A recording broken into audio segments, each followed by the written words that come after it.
Monsieur le doyen, mesdames et messieurs les représentants des autorités judiciaires, mesdames et messieurs les représentants des autorités policières, mesdames et messieurs les représentants des élus, mesdames, messieurs, chers amis, il y a un an, tout juste, j'intervenais dans ce même amphi, à la faculté de droit de Montpellier, qui m'est très chère, pour parler de la force de l'écoute. Il s'agissait du congrès national de SOS Amitié, et je vois un lien entre ce propos que je tenais il y a un an sur la force de l'écoute et le colloque qui s'ouvre tout à l'heure sur l'accompagnement des mineurs victimes. Je veux vous dire tout de suite combien je me réjouis de ce que la DIAV développe ses activités du côté des mineurs, étendre ainsi son champ d'intervention.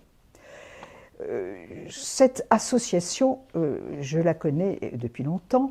On m'a demandé d'en raconter l'histoire et je vais vous la raconter très, très brièvement. Il se trouve que j'étais à Paris un jour, je venais de lire un article du Monde qui annonçait une nouvelle ligne budgétaire, qui l'annonçait, notre grand garde des Sceaux Robert Badinter, celui pour qui l'exigence de justice était un impératif catégorique. Et on le connaît surtout par l'abolition de la peine de mort. Je voudrais dire que cette exigence de justice le conduisait à avoir une politique criminelle construite non seulement autour de l'auteur, mais aussi autour des victimes. Et il s'est intéressé, bien entendu, aussi bien à la condition des victimes qu'à la condition des détenus. Donc Robert Badinter annonce une nouvelle ligne budgétaire. Je lis cela. Je marche sur les quais de la Seine et une idée me vient. Et vous savez, c'est souvent en marchant que les idées viennent.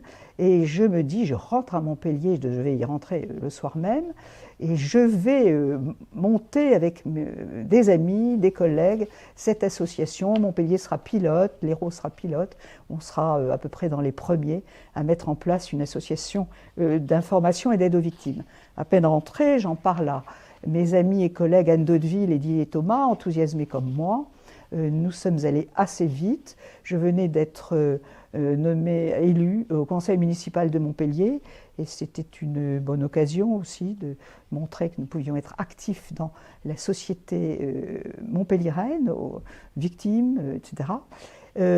Quelques mois après, franchement, il n'a eu besoin que de 4 ou 5 mois, en novembre 1983. L'article du Monde devait être de février-mars 83. Novembre 83, la DIAV ouvrait ses portes dans un minuscule petit local avec simplement 2 salariés, tout de suite quelques bénévoles et tout de suite ce souci du partenariat avec d'autres. On a eu des réserves du barreau au départ, mais tout cela a été aplani.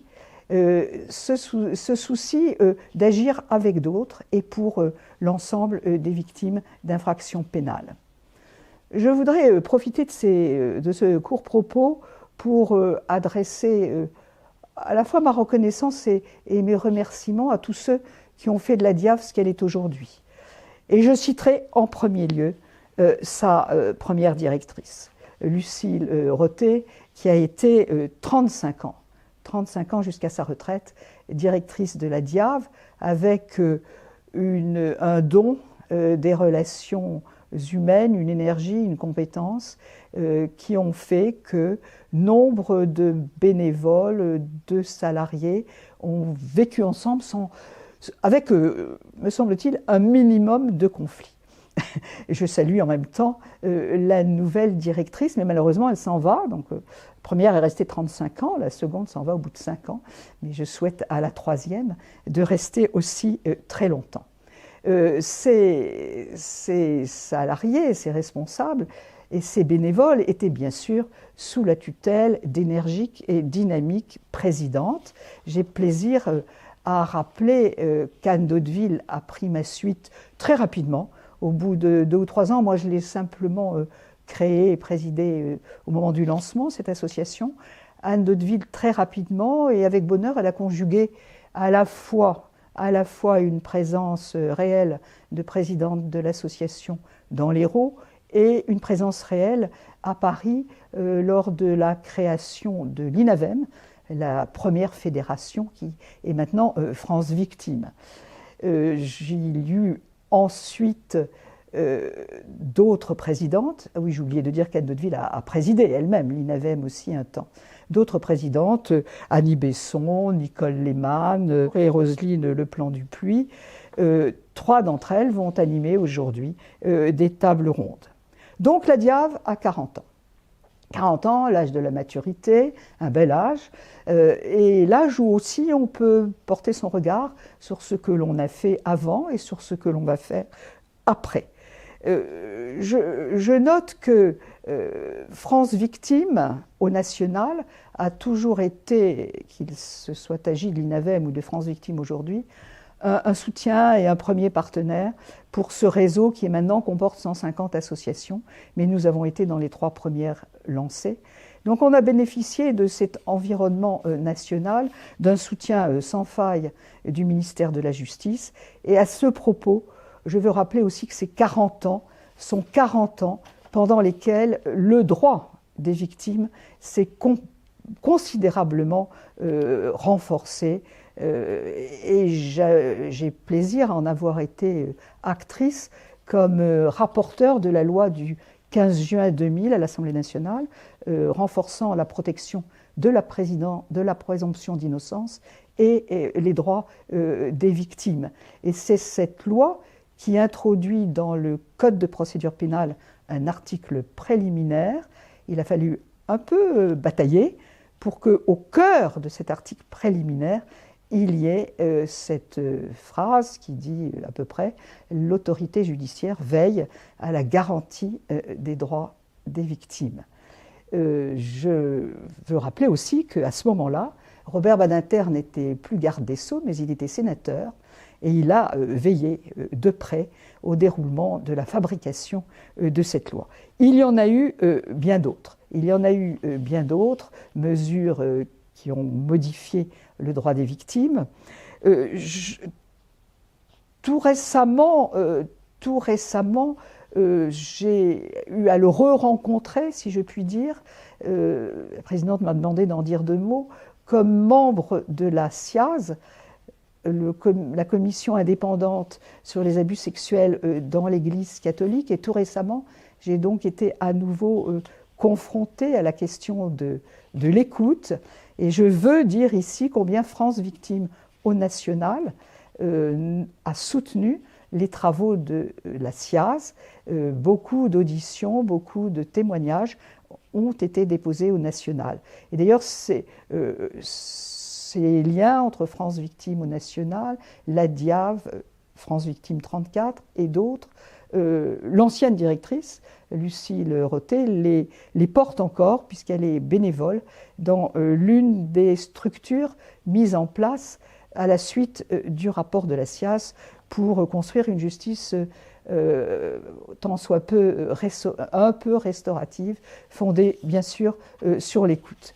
Mais avant de terminer sur cette question de l'écoute, j'insiste sur le fait que me replonger dans les rapports d'activité de la Diave a été un vrai plaisir. Et comparer les 5 premières années, le rapport des 5 premières années avec simplement 3, puis 4, puis 5, puis 7, 8 permanences dans l'Hérault avec ce qu'il en est aujourd'hui. Vous prenez les derniers rapports et les premiers rapports et vous vous apercevez que l'association qui fête ses 40 ans a eu un développement incroyable et certainement grâce à tous ceux qui ont œuvré, bénévoles, stagiaires, présidente, conseil d'administration, et que les partenariats, quand vous voyez le nombre de partenariats noués, eh bien je suis prête à parier que France Victime 34 en a noué, ou va en nouer encore, plus que bien d'autres associations de ce type. Mais ne soyons pas dans la concurrence, soyons simplement dans l'idée que l'ensemble de ces associations ont un objectif qui est très clair et qui va bien au-delà de l'aide à l'indemnisation. Cet objectif très clair, c'est l'aide à la réparation, et c'est beaucoup plus l'aide à la restauration. En fait, l'écoute, l'attention aux victimes majeures, aux mineurs, ce nouveau volet de la compétence de la Diave qui va être développé, Ce nouveau volet et cette attention à l'écoute, c'est la première marche, et une marche si importante d'une restauration de la personne qui a subi un dommage majeur et qui va pouvoir quelquefois, et cela je l'ai entendu directement dans les auditions que j'ai faites pour la SIAZ, vous dire « je ne veux plus être appelée victime ». Et vous dire « je sors du statut de victime, je suis maintenant autre chose qu'une victime ». Et voici ce que l'une d'entre elles me disait, je le lis, et m'expliquait. « Je me suis entendu leur dire que j'étais passée de victime à témoin. Je ne sais pas très bien à quel moment d'ailleurs, et je me suis étonnée moi-même de pouvoir leur dire cela. » Eh bien, c'est l'objectif de nos associations, c'est l'objectif de nos juridictions, c'est l'objectif de beaucoup d'autres, c'est l'objectif de tous ceux qui participent à la restauration des victimes d'infractions pénales et qui d'ailleurs n'oublient pas les auteurs puisque France Victime 34 ou d'autres font aussi de la médiation auteur-victime et font mille autres choses. Je vous remercie de m'avoir écouté et je regrette de ne pas être là en présence, je n'aime pas l'expression en présentiel, et je vous souhaite un très très beau colloque. Il a été piloté dans sa préparation par Anne Ponseil, la vice-présidente, que je salue tout particulièrement, en même temps que la présidente et toutes les anciennes présidentes ici présentes, et tous les anciens membres, acteurs de ce qui est devenu France Victime 34. Je vous remercie.